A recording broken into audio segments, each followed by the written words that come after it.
this is Zoe from No Saver Place, and you may be noticing that I look a little bit different today.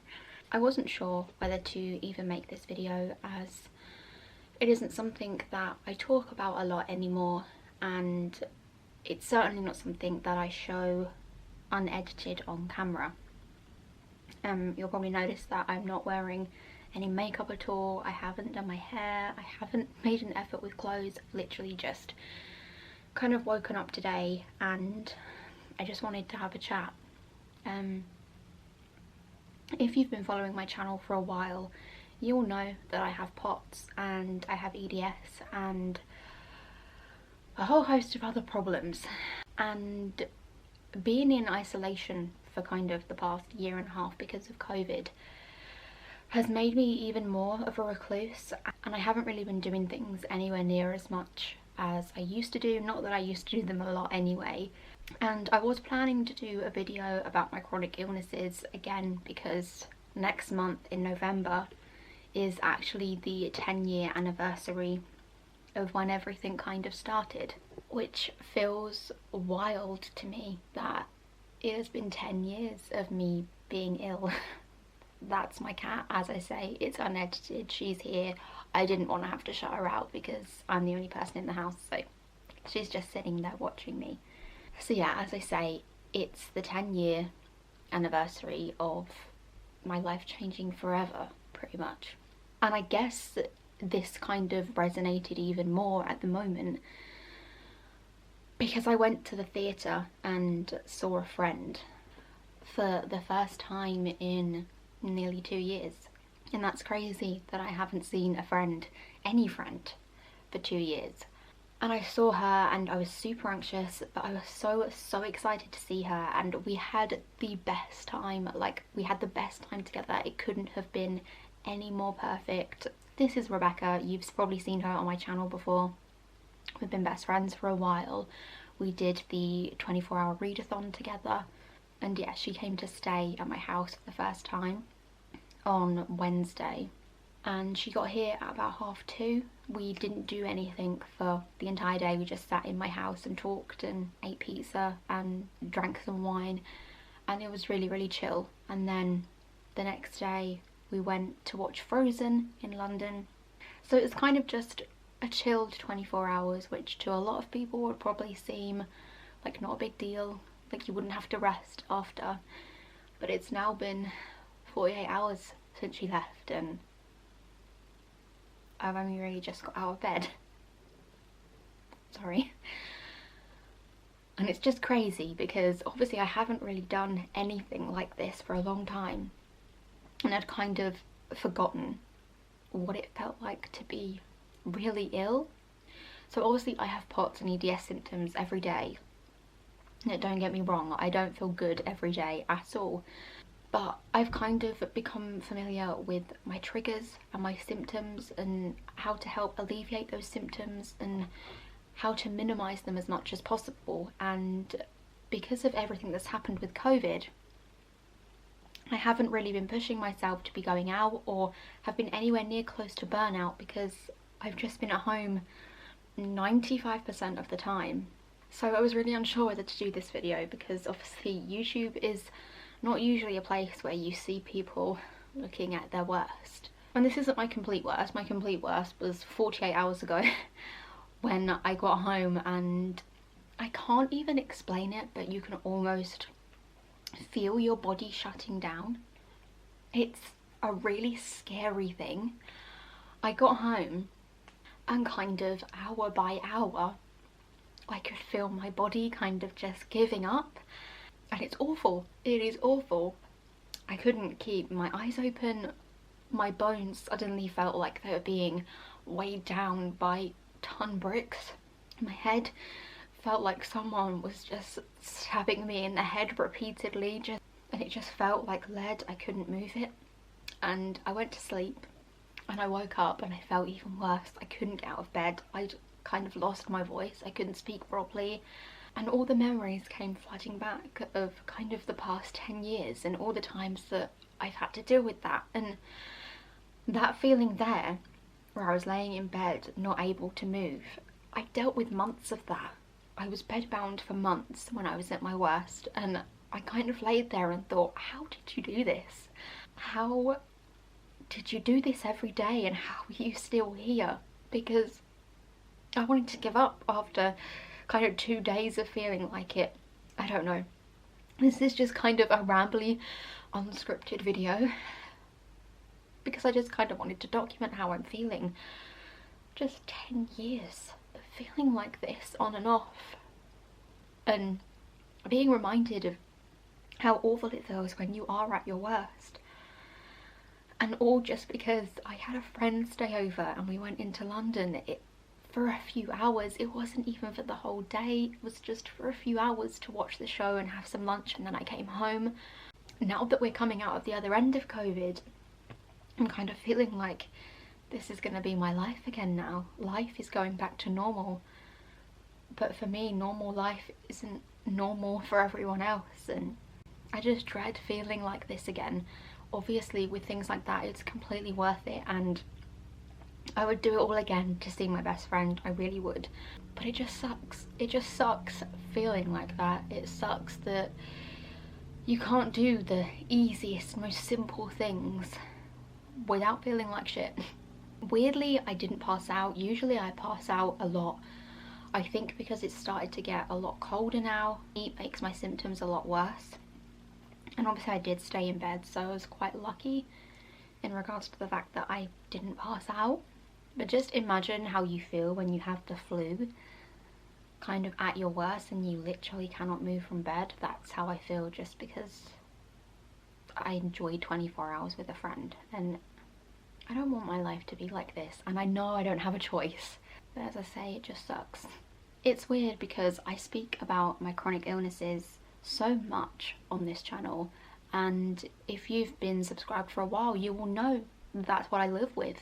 But I always feel this need to look normal when posting videos, so I always feel the need to kind of look not perfect, but as perfect as I can be, and talk as perfect as I can be, act as perfect as I can be. And I just wanted you guys to know that a lot of the time that isn't me. I record videos on days that I'm feeling pretty good and feel like I can do my hair and makeup and I can get myself properly dressed, and that's just not one of those days today. Like, I'm literally wearing my husband's shirt, I'm still in my pyjamas. I guess I know a lot of people following me have chronic illnesses themselves, and I don't want you guys to think that I'm always the edited version that you see on YouTube. I'm not. 95% of the time I am not like that. This is what my life is like most of the time. Just unbrushed hair and no makeup and sounding awful, feeling awful. And I just think that's good to show people, because I know a lot of you that have chronic illnesses are probably the same as me. Like, and you have bags and you have spots and you look like crap sometimes. And, you know, even a few days ago, my husband actually said to me, oh, have you taken your makeup off? Like, you've got really bad panda eyes. And I was like, I haven't got makeup on. And he was like, oh, they're just bags. Like, that's literally how tired I am. Even though I slept for like 12 hours, I still feel tired, because that is fatigue for you. Chronic fatigue is just a bitch. It's just weird. As I say, the whole COVID thing, I've kind of forgotten how bad it was when I do push myself, and how I can just about get out of bed or go to the toilet, and it's just kind of heartbreaking for me. It's heartbreaking to remember that this is actually my reality. It's weird because over the years I've kind of learned my limits and warning signs, like to avoid burnout and stuff. Like, I don't wash up because it makes me pass out, but like drying up, for example, I'm used to sitting on the worktop drying the dishes, putting them all into piles and then putting stuff away, because otherwise I pass out. And I'm used to sitting down washing my hair in the bath, and I'm used to laying across the bed there and putting my hair down to dry my hair so I don't pass out. Like, all of these things I do every day, but it's kind of just my life, so I don't feel like it's abnormal. But when I went out, when I came home, I kind of like took notice of all the little things that I do that normal people don't have to do. and don't even have to think twice about. It just sucks. I know I keep saying it just sucks, but it really does. Like, I had the best day. Like, those 2 days were the best 2 days that I've had for a long time with anyone, and I'm so glad I did it. But it's like, just knowing that I can't do that at the drop of a hat, and just how my life used to be. Like, my life used to be like that all the time. I used to go to work in a normal job and go out and do normal things every day, and now when I do it for the first time in 2 years, my body just shuts down. Don't get me wrong, I do go out, and I have been out in the past 2 years, but just from people's houses, like my sister's house, my godmum's house, and I can go out for meals and stuff for just like an hour or two, but even then I come home and I'm kind of zonked. But yeah, it's just a harsh reminder of what my life is like, and I just thought it was ironic timing considering that it's now almost 10 years since this first happened.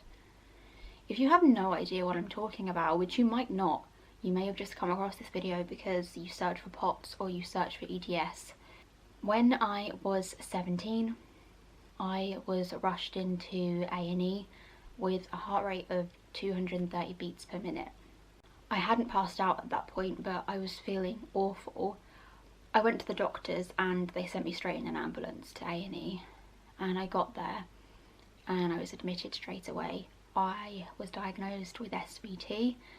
I wasn't able to get out of bed. I had to use a bedpan for a few days, and at 17 it just didn't feel real. So I was diagnosed with SVT, which is essentially just a really fast heart rate. I had 2 operations to kind of slow my heart rate down, and they worked, but not as well as they should have done. The first one didn't at all, and then the second one worked a bit, but not great. And then after that I was still getting those symptoms. So I was 19 by that point. I'd had 2 surgeries and I still wasn't okay. If anything, I was worse. And it was around that time that I was diagnosed with POTS, which is postural orthostatic tachycardia syndrome, which basically means when you change postures, such as like from laying down to standing up, your heart rate increases by over 30 beats per minute, and you experience like a range of symptoms like dizziness and sweating and tiredness and palpitations, just a whole range of awful things.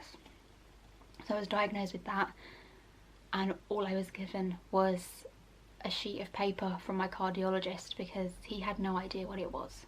So my mum got in touch with a guy in London who agreed to see me on the NHS, and he was amazing. He really was. And he gave me some medication. I tried many medications, none of which worked. And then after a few years of just constant battling and giving up my vocation, not being able to work properly, I had 3-day autonomic testing at the National Hospital of Neurology and Neurosurgery in London. It was so intense and awful. I was basically given another POTS diagnosis, and that was when I learned that I had EDS too. So I had insoles fitted because I couldn't walk properly. I had physiotherapy to see if that could help my EDS symptoms. I tried more medication, none of which worked. And in the meantime, I was still kind of getting worse. And now I'm working from home. I am a freelancer and I run a small jewellery store at the same time, which I kind of open when I'm feeling okay, which is definitely not at the moment. So yeah, that is kind of my story. Obviously there is a lot more details that I could tell, but I feel like this video is getting along enough already, and I am feeling like I need another lie down, so I'm not going to go into any more detail. But if you have POTS yourself, or if you have EDS or chronic fatigue or any other chronic illness, you're strong. You are stronger than you think, and I cannot tell you how amazing you are, how amazing I am. We are amazing that we do this and fight this on a daily basis. Living with this is by far the hardest thing that I've ever done. And even though it's been 10 years, I still am not okay with this, and I'm never going to be okay with this. I'm constantly reminded of how my life should be at 27 and how my life is really the complete opposite. I live like an 80-year-old. I mean, even an 80-year-old is optimistic because my nan is in her 80s and she has a far more active life than me. It's just very limiting and very debilitating. I actually met this really great girl on a POTS group recently who lives nearby, and I think she's finally given me the confidence to accept that sometimes I'm gonna need a wheelchair. Which is something I never thought I'd say.